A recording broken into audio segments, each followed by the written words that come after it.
If the New Orleans Saints want aggressive, unpredictable, and slightly crazy, Brian Flores might be the right choice as their next head coach. We got all of that and a little bit of lagniappe for you on today's episode of Locked On Saints.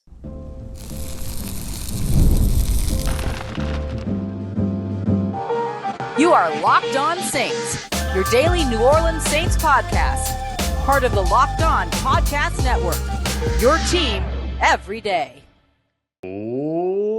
What is good, Who Dat Nation and Who Dat family? I am your host, your friend, Ross Jackson, New Orleans native, your New Orleans Saints expert and credentialed member of the media covering those New Orleans Saints as the Saints beat writer over at LouisianaSports.net and Saints analyst with WWL TV. And on today's episode of Locked On Saints, we're wrapping up our 6-episode, 16-coach series with the 3 final head coaches we're taking an early look at here as the bye week finally comes to a close for the New Orleans Saints. We began this series all the way back last Tuesday, taking a look at why Darren Rizzi right now still looks like he could potentially deserve this job as a long-term option. So make sure you go back and you can start that all throughout the last 6 episodes now going into this one.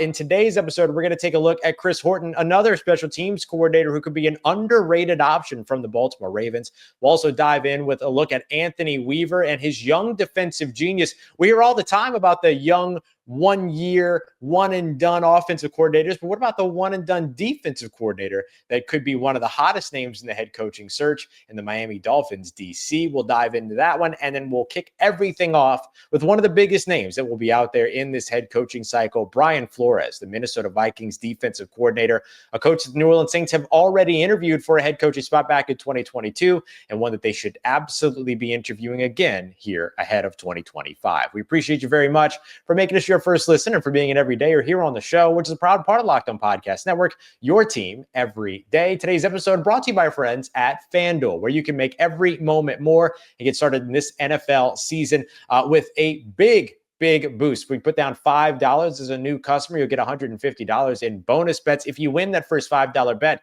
just head over to FanDuel.com to get started. So let's take a look here at Brian Flores, Minnesota Vikings defensive coordinator. Luke Braun from Locked On Vikings and my old buddy for over at Locked On NFL. He and I got to reunite again. And honestly, what has been one of my favorite conversations about a head coaching candidate so far in this series, didn't intentionally save the best for last, but I think we found it here. And we started off with the elephant in the room, and that's Brian Flores' lawsuit against the NFL. Here's, I guess, all I can tell you is last year, coming off of the performance that defense had, we all kind of expected to lose Flores, or for at least for him to go take interviews and it was going to be down to the wire and maybe he would be the odd man out, but we kind of figured someone was going to take him. He didn't get a call.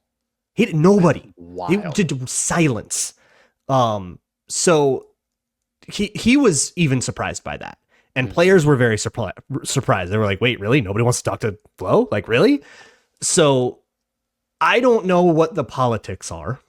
I don't talk to any owners, but it kind of seems like there is a bit of a politic going on, at least while the lawsuit is like going and active. It probably depends on how your owner feels about that. Like personally, I think there are some of these people in the gentleman's club of NFL owners that are maybe not so big of fans. Yeah. Well, I mean, it's interesting because you look at the Saints owner, Gail Benson, and she brought in Brian Flores to come in and interview in 2022. She was also more than willing to go after Deshaun Watson years ago as well. So controversial kind of stuff doesn't bother her. Yeah. Right. So maybe controversial pursuits, not a big deal for her. So yeah. So at least the conversation could still be there. So looking past that then, and considering what it is that Brian Flores can do, I mean, look, people are going to remember his time as a head coach in Miami and what was said about him after he left Miami. But it seems like things have kind of shifted and changed for him with his stop since then. I cannot overemphasize in the Vikings locker room, these dudes would die for him. It's incredible. They are playing so hard for him. I think he's getting like career best performances out of guys like Andrew Van Ginkel, who I think he's up to 9 sacks on the year. Jonathan Grenard playing absolutely lights out. Like he's getting these performances out of players. And it's very similar to Miami, where you would look down up and down that roster and you're like, how is this the 8th best defense in the league? Well, this is the best defense in the league. Like statistically, I think the Lions are the only one with a statistical argument otherwise. like top up there. And the main corners are Stephon Gilmore, a skeletal Stephon Gilmore, and whatever's left of Shaq Griffin. Like, it's insane These are not what's young going guys. on there. Yeah, no. And that's part of that. I think the locker room too is it's a lot of veterans, and somebody like Harrison Smith, who spent most of his career getting coached by Mike Zimmer. Right. I think these guys understand a little bit, and with that extra maturity, coaching hard is coaching passionately. Mm-hmm. I don't know how much better it works with younger players. They haven't really developed a lot of young guys on defense. That 2022 draft class was a mess in its own right, totally different thing. But as for the young players that are there, like Ivan Pace, well, Ivan Pace is completely insane. So maybe you just have to be completely insane. But that's the deal of Flores. He is completely insane as a defensive play caller, and you just kind of have to like strap in, put on your UV sunglasses, and just be like, I'm in for a ride. Yeah. And look, the Saints have some veteran players, not just on the defensive side, but with Flores being a candidate or being an expected candidate for head coach, he's got to know the veteran guys are on the offensive side as well. But there are the veteran guys all over this roster. There are young players, but it sounds like that would be a good fit for Flores as a head coach to have some of these veteran, at least leaders in the locker room, because the Saints are going to have that for sure. Yeah, and I think the main concern if you're hiring Flores, like interpersonally, is going to be his ability to build a relationship with a quarterback, because that went up in flames so bad with Tua, right? Right. And can he do it again? He has actually been asked about this, and he says that in his time between Miami and Minnesota, he spent 1 year linebackers coach in Pittsburgh with Mike Tomlin, and he saw Mike Tomlin's relationship to his Kenny Pickett at the time, and just the way that Tomlin worked with him, also a defensive coach, doesn't really like micromanage that side of the ball, and how he's sort of built still that relationship with all his players, but especially the quarterback. And he realized, oh my God, I did a bad job here. And I learned a lot of lessons. And he talks all the time about that time in Pittsburgh with Mike Tomlin, and how I think, kind of taking a step back for a second after the disaster of Miami, he learned a lot about exactly how to successful be a hard ass. And he kind of insists, and I mean, of course he's pitching because he wants another head coaching shot really bad. But he kind of insists that he sort of learned a few lessons, and that what happened in Miami, you shouldn't necessarily expect to just repeat itself verbatim. I think a lot of Saints fans love the idea of Brian Flores because they love the aggressive defense. Dennis Allen's defense was an aggressive defense. It was aggressive in a different way, but it was still an aggressive defense. But then at the same time, you could find where Dennis Allen maybe held the offense to being more conservative under a guy that you're familiar with in Clint Kubiak, who I don't know if you've been able to keep up with him with how crazy the Minnesota season has been, but I have not. But him over here in New Orleans has been a lot more aggressive, has been a lot more creative, innovative, all these other things. You and I spoke about concerns in sequencing and stuff like that. There's still some of those when it comes to Cougs, but he's been doing a much, much better job here in New Orleans. And he's developed kind of this aggressive, offensive kind of reputation. Do you feel like that's something that could partner well with Flores' style of defense, assuming that, Flores didn't bring over, an offensive coordinator that he wanted to work with? He might go bring, somebody. He might even grab somebody off of Vikings staff that he likes, or off of McVay staff that he likes, or something like that. But I do think that aggression is important, right? Like Flores is insane. You are hiring a completely insane person. This dude will take a 3rd and 4 and go like all 0 and blitz 8 and give up a touchdown and be like, we're going to do that again next time. Like, this dude is nightmarishly insane. That's what you're buying into. That's the point of him. Yeah. And that pressure, a lot of quarterbacks in this league absolutely crumble under that kind of pressure, right? And he's invented something completely new defensively. I've written a lot about it. I've done a lot about it. You can go check out my content for it on Locked On Vikings if you're more curious about like the X's and O's. Please but do. The point is aggression. I would be pretty surprised if just because he's a defensive guy, they turned into, Mike Vrabel Titans type, winning games 16-13. I think he wants to go get somebody that takes shot plays all the time, right? Like that throws deep, that 3rd and 1 in a key spot at midfield, slot fade. Like, that's the kind of offense I think we want to have. So he's an insane person, and you better be ready to be insane if you want Flores as your head coach. All right, y'all. Another big thank you to Luke Braun from over at Locked On Vikings. Make sure you catch up with him, especially if you're interested in Brian Flores. He does a wonderful job breaking stuff down around schemes and just talks football so well, understands the game so well. Definitely worth your time to go and check out his work. Coming up next, let's stick with the defensive coordinator train here and dive into Anthony Weaver, Miami Dolphins DC. Kyle Krabs of Locked On Dolphins is here to tell us why Anthony Weaver could make a good head coach in the future, but why he might not be ready yet, and why running away from the defensive coordinator coach might not necessarily be what the New Orleans Saints are in store for. We got that coming up for you next as we continue on with today's episode of Locked On Saints, part of Locked On Podcast Network, your team every day.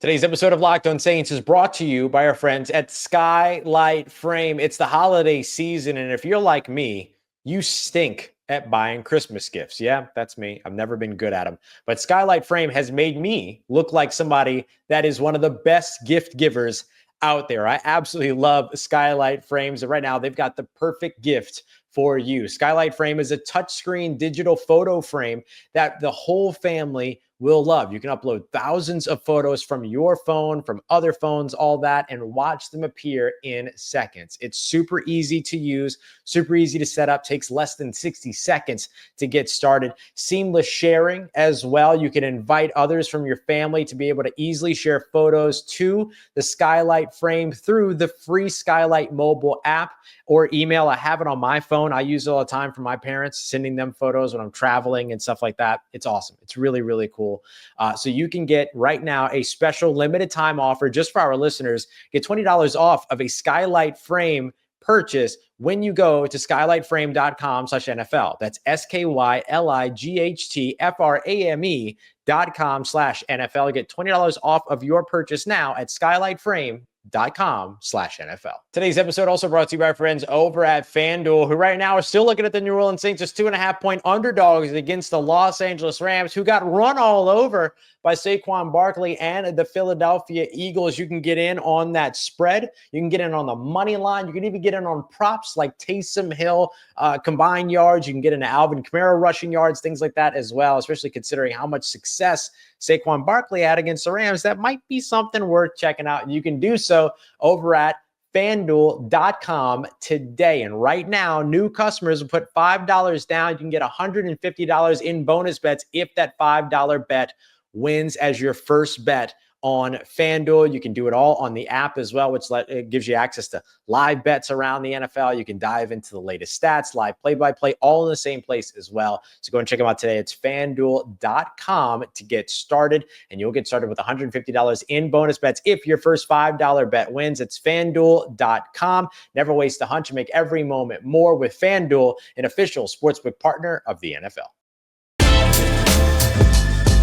All right, family, the New Orleans Saints could decide to run away from the defensive head coach side of things after rolling with Dennis Allen for 2.5 seasons. But if they don't decide to do that, and if they want to go with a young defensive coaching mind, Anthony Weaver, defensive coordinator from over with the Miami Dolphins, has been one of the biggest names and the hottest names in the coaching cycle. So here to introduce us to Anthony Weaver is Kyle Krabs of Locked On Dolphins, who opens with a little bit of a resume check for Weaver and what he could bring to another team. Yeah, so he first and foremost, he's a former player, played with the Baltimore Ravens from 2002 to 2005. So if you're familiar with the early 2000s Baltimore Ravens and kind of the brand of football that they played, that's what he aspires to. And he gets into coaching. He's a graduate assistant at Florida.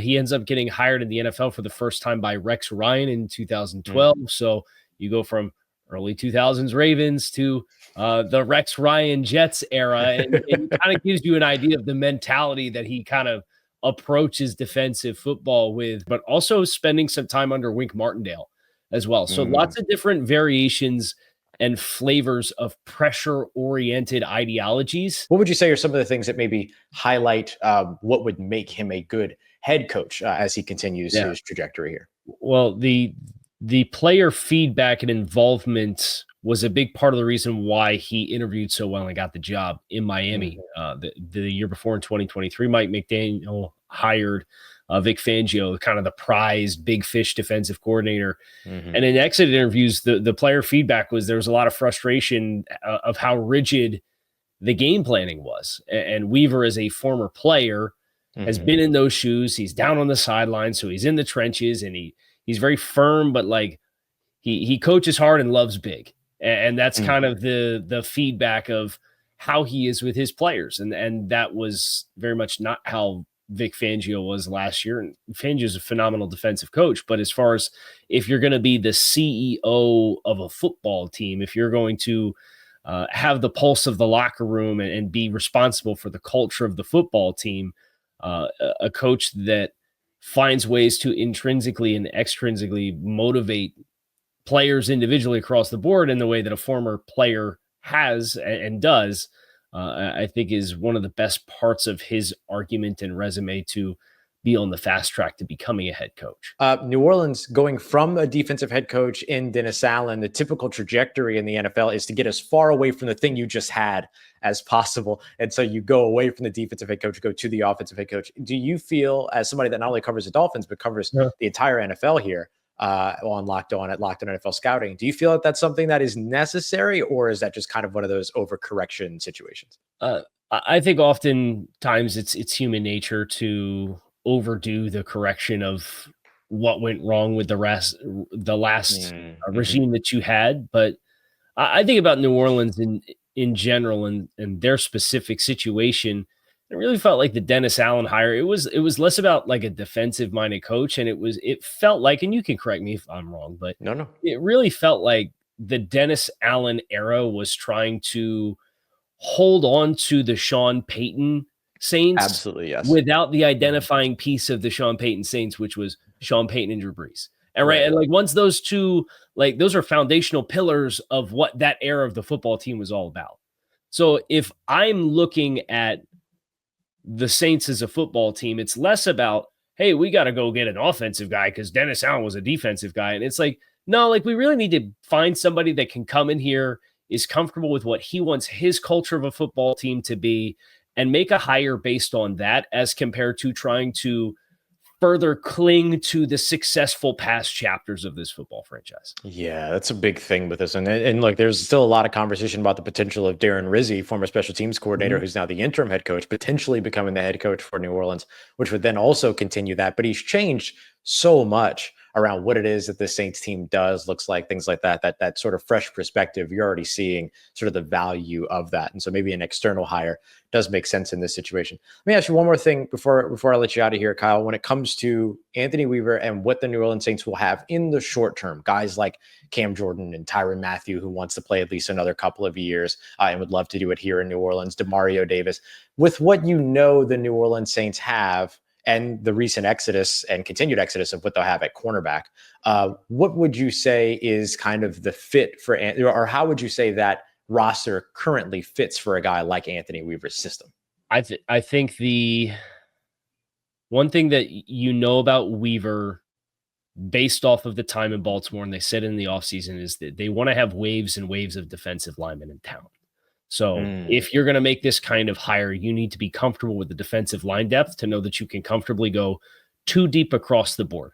I think about the edge group in particular for New Orleans, and I'm assuming Chase Young's probably not back. Can Isaiah Foskey make a leap as a second round draft choice? Cam Jordan, how long is he going to be here? Like, those are some of the questions that I have.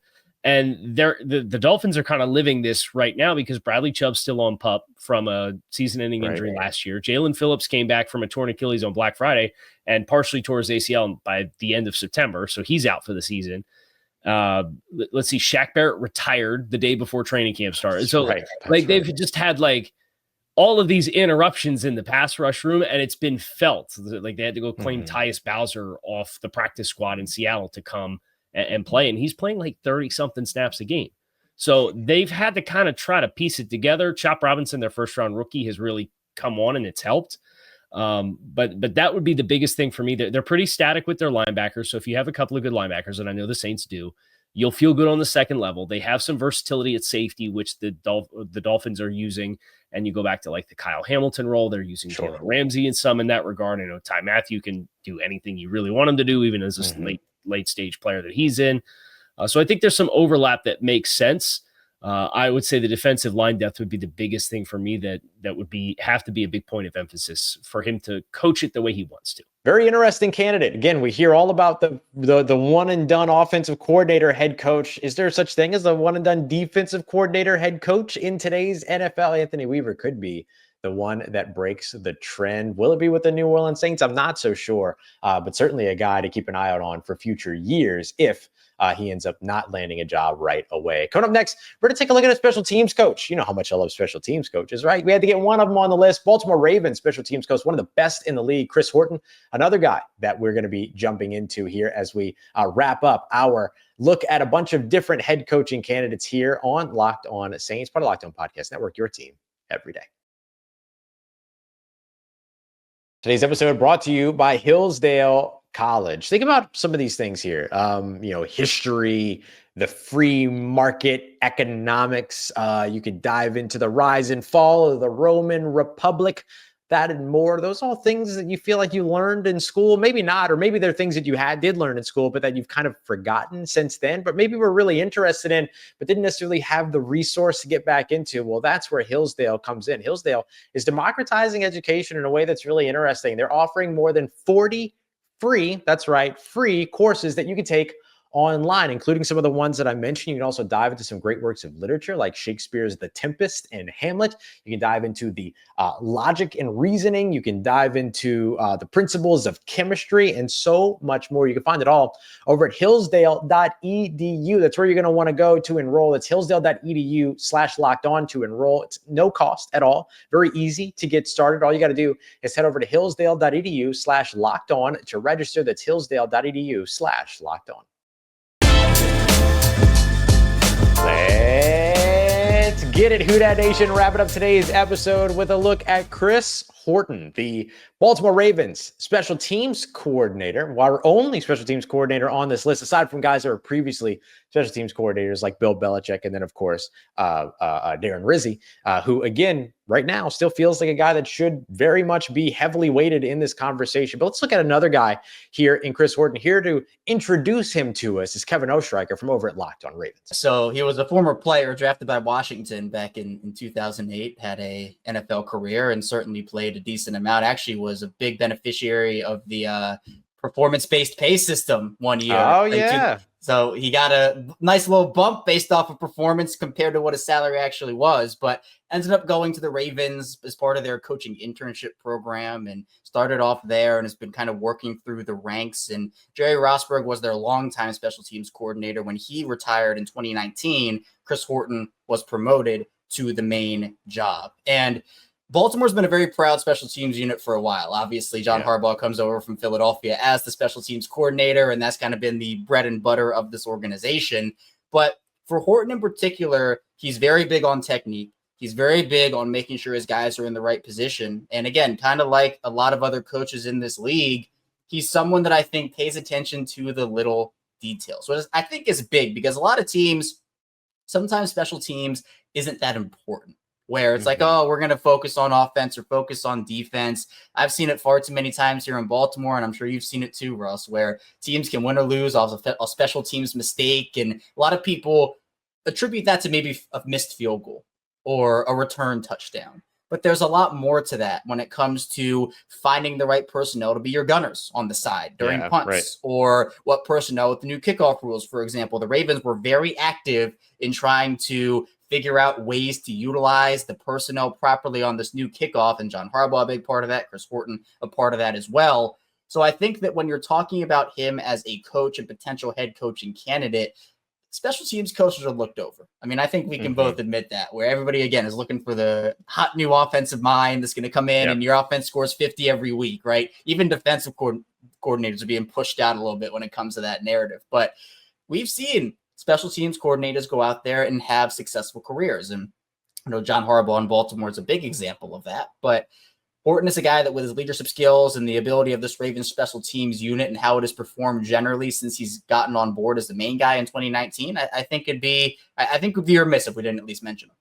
Yeah. I got to agree there. I think, you could see the New Orleans Saints right now finding success with head coach Darren Rizzi, who's come in as their interim. He was a special teams coordinator, and he was the guy that was brought in and interviewed in 2022 before he was hired. One of my favorite, or before Dennis Allen was hired, and then eventually canned. But, now you've got both those guys with the same amount of wins here in 2024. So it goes to show you something.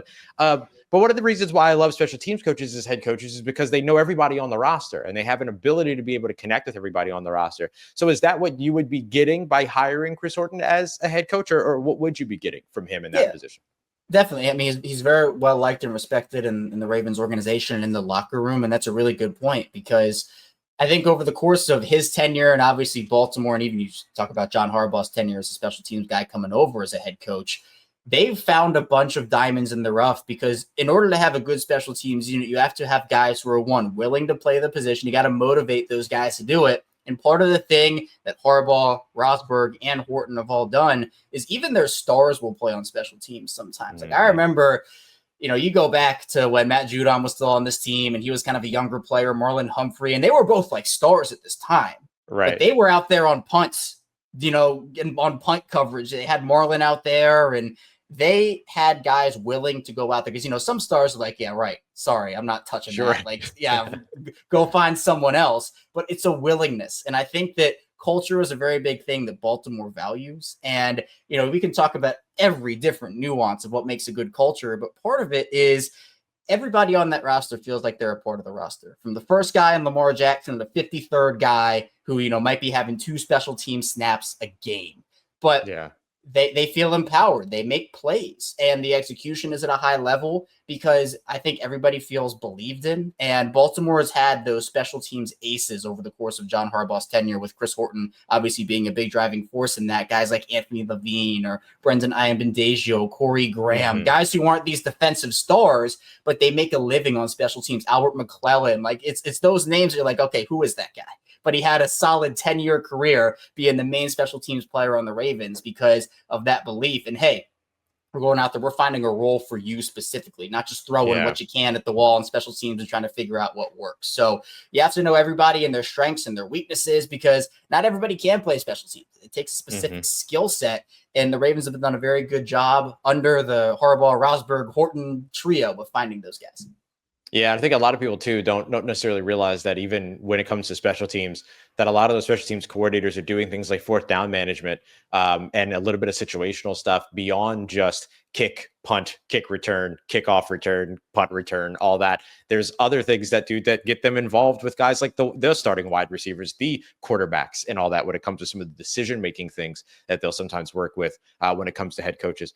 When it comes to Horton, though, UCLA from 2012 to 2013, and he's basically been with Baltimore ever since. He lands on Tom Pelissero's future head coaches to watch list, it feels like every year, because of how good his unit has been.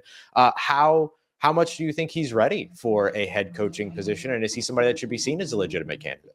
I think he should be seen as a candidate. I'm not sure he's going to be at the top of everybody's list, but I mean, at this point, he's been with the Ravens for nearly a decade. You mentioned he was at UCLA. I spent some time in Seattle as well as a coaching intern. So it's not like this is his 5th season or 4th season doing this. I mean, obviously, this is the main special teams guy. It's only been since 2019, but he's had a wealth of experience that has built up. And obviously, I think the playing experience helps as well, being a guy that has been there and done that. So I'm not saying he's the most ready out of all of these coaches that were, kind of pegging to be a potential Saints guy or even a guy throughout the league.